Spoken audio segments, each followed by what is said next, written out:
3, 2, 1. Liftoff.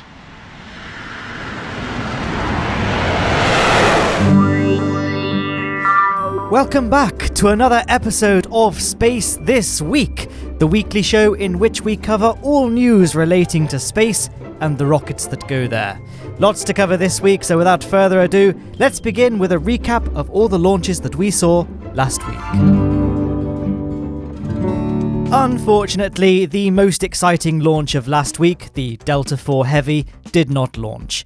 The flight was initially shifted from the 27th to the 29th due to a pneumatics issue. Then on August the 29th, it was scrubbed right as liftoff was declared. So frustrating. The abort was due to an automatic shutdown during the ignition sequence. The rocket's triple-core first stage briefly ignited its three main engines, engulfing the booster's base in flames in Delta IV Heavy's signature set fire to itself display. Looks like the classified payload that the National Reconnaissance Office commissioned will remain on Earth for at least another week. There has been no official date set, but the United Launch Alliance has stated that the required recycle time for the next launch attempt is a minimum of 7 days. Luckily, it would seem that the rocket itself is okay. According to the ULA president and CEO Tony Bruno, the cause appeared to have been in the ground system, and the abort sequence was designed to protect the vehicle and payload. Next up was the Falcon 9 launch of the SAOCOM-1B satellite for the Argentina National Space Activities Commission, which took off successfully on the 30th of August. Shortly after first stage separation, we were treated to an always incredible booster landing, which touched down successfully at Landing Zone 1. The launch was delayed from its planned date of August 27th due to being held back in a ripple effect from the delay of the Delta IV Heavy. The satellite itself is the second of two, which are designed to help predict and prevent natural disasters by monitoring the environment. It will also use radar imagery to help emergency responders as part of a joint operation with the Italian Cosmos SkyMed constellation. Also aboard the Falcon 9 was two small sats, TIVAC 0172 and GNOMES 1 for Planet IQ. The TIVAC 0172 was built by TIVAC Nano Satellite Systems for an undisclosed customer, and the GNOMES 1 is part of Planet IQ's plan to orbit a fleet of small sats that can assist in weather forecasting. Falcon 9s never fail to impress, so it's always great to talk about successful flights of this rocket. After this, also on the 30th of August, we had the launch of the Electron rocket, I Can't Believe It's Not Optical, which whooshed into the skies from Launch Complex 1 in Mahia, New Zealand. We weren't sure if they were going to launch last week as there were a couple of holdbacks, but luckily we did get to see the epic rocket take to the heavens. The purpose of this mission was to launch a 100-kilogram microsatellite into orbit for Capella Space. This satellite, known as Sequoia, will be the first publicly available satellite in Capella's constellation, and it'll be able to see through clouds, see in the dark, and it will be capable of detecting sub-half-meter changes on the Earth's surface. This is a massive milestone for Capella, who ultimately hope to have hourly coverage of every point on Earth. The Electron rocket was the perfect guy for the job at just 1.2 meters wide and 17 meters high. It is a small rocket with a maximum payload of 225 kilograms. Perfect for placing small satellites in orbit. This was the 14th Electron launch from Rocket Lab, and I'll look forward to seeing this rocket perform many more flights in the future, especially once Rocket Lab managed to nail their first stage recovery system, which involves catching the falling rocket with a helicopter in mid-air. Nail-biting stuff. Lastly, and unfortunately, Astra's first orbital attempt for Rocket 3.1 has been cancelled again due to an unfavourable weather forecast. The 3.1 test flight is now scheduled to fly in about 2 weeks, with the launch window opening on September the 10th. This small satellite launch vehicle has faced many setbacks, but luckily there are no angry customers. This rocket is merely a test flight of the rocket itself and is therefore not carrying a payload. Instead, Astra will use a radio signal to mimic satellite deployment. Setbacks are common with rocket launches, but at least the payoff will be even greater when we finally get to see this rocket take flight. The next launch window for the test flight of 3.1 is on the 11th of September at 2 o'clock UTC, so do consider subscribing to my channel so that you don't miss out on our coverage of what will hopefully be this rocket's maiden voyage.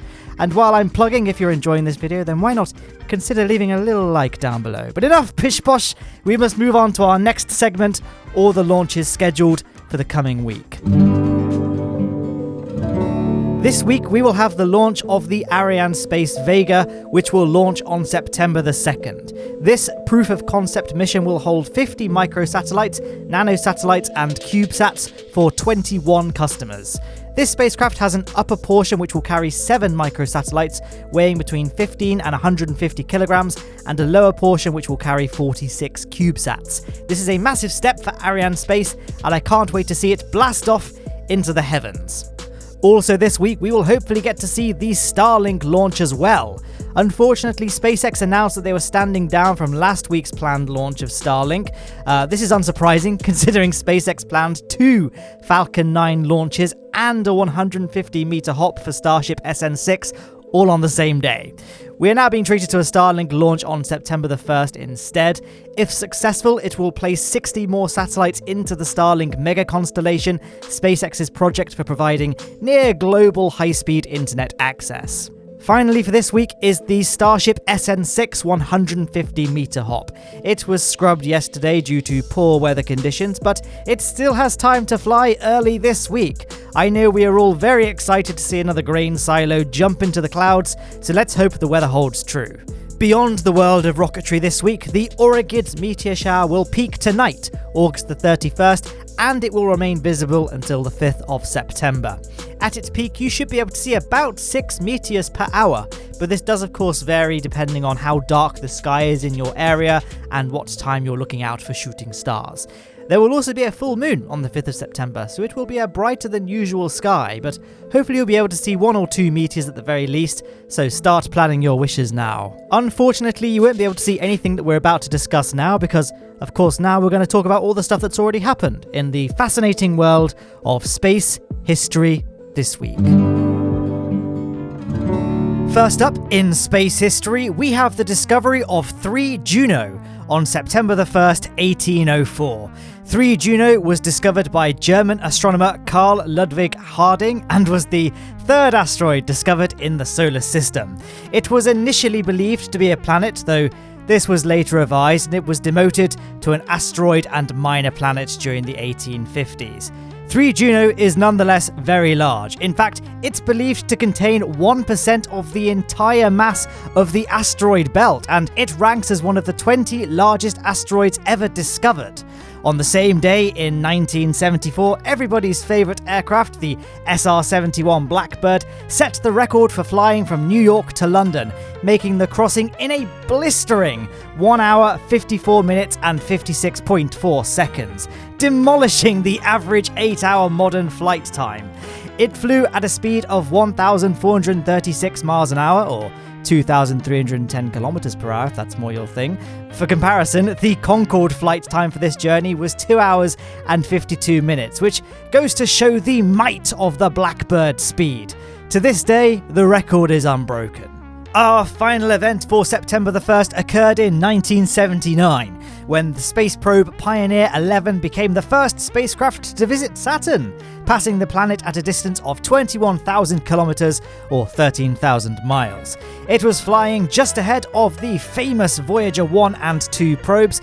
The mission planners felt it would be a good idea to send the Pioneer through Saturn's ring plane first in order to ensure it would be safe for the Voyagers to follow the same path. And it was! Pioneer 11 then really living up to its Pioneer name. Moving on to September the 3rd in 1976, we saw the Viking 2 spacecraft touch down at Utopia Planitia on Mars. Very exciting stuff, though we talked about the Viking 1 lander in depth a couple of weeks ago, and since the Viking 2 was effectively identical, I'll just whack a card on screen and a link in the description that will take you to that episode of Space This Week if you would like to hear more about the Viking missions. Next up, on September the 5th, 1977, we have the launch of the Voyager 1 interstellar probe. Taking off on a Titan IIIe booster from Cape Canaveral, this was the second satellite to launch for the Voyager mission, the first being Voyager 2, which launched a little bit earlier to account for its longer flight path. Voyager 1's primary objective was to fly by Jupiter, Saturn, and Saturn's largest moon, Titan. After doing this, Voyager 1 then began its extended mission goal of studying interstellar space, entering the interstellar region on August 25th, 2012, the first spacecraft to do so, and to this day, Voyager 1 remains the most distant from Earth man-made object. It continues to send back as much data as it can back to our little blue dot, and will hopefully continue to do so until around 2025, after which its radioisotope thermoelectric generators will no longer supply sufficient electric charge to power its instruments. Much like the Viking, I haven't gone too in-depth with the Voyager 1 mission, as I've already discussed the similar Voyager 2 spacecraft. You can find a link to that episode in the description and on screen if you'd like to hear more. Finally, on the same day, September the 5th, but this time in 1984, we have the touchdown of Space Shuttle Discovery after making its maiden voyage. During its 60-day mission, it deployed 3 commercial communications satellites, as well as conducting numerous scientific experiments. The Discovery would go on to fly a further 38 times, and during one of these flights, it delivered the famous Hubble telescope to orbit, which would take some of the greatest photographs ever taken. The Discovery's final flight touched down on March the 9th, 2011, after spending a cumulative total of almost a full year in space. The Discovery is the oldest surviving space shuttle orbiter after the tragic losses of its 2 predecessors, the Challenger and Columbia, and it's currently sitting in retirement on display at the Udvar-Hazy Center of the Smithsonian National Air and Space Museum. And that sums up all the most exciting stuff that happened in aerospace this week. Do you think we missed anything? If so, let us know down below. I do enjoy reading all about the little steps it took to get us where we are today. And that about wraps it up for this week's episode. I do hope you're just as excited as I am now for the next 7 days and beyond when it comes to everything spaceflight. Next week's episode should be a good one. We expect to hear more Starship updates, as well as being able to talk about a Soyuz launch occurring later in the month. So if you want to get notified, or not, it sometimes seems, then consider subscribing to the channel. If you want to watch more of my stuff right now, then there are some links on screen, but I'm going to leave it up to you to check those out, as well as all the stuff in the description, like merch, social media, Discord, things like that. Guys, thank you so much for watching, and have an excellent week.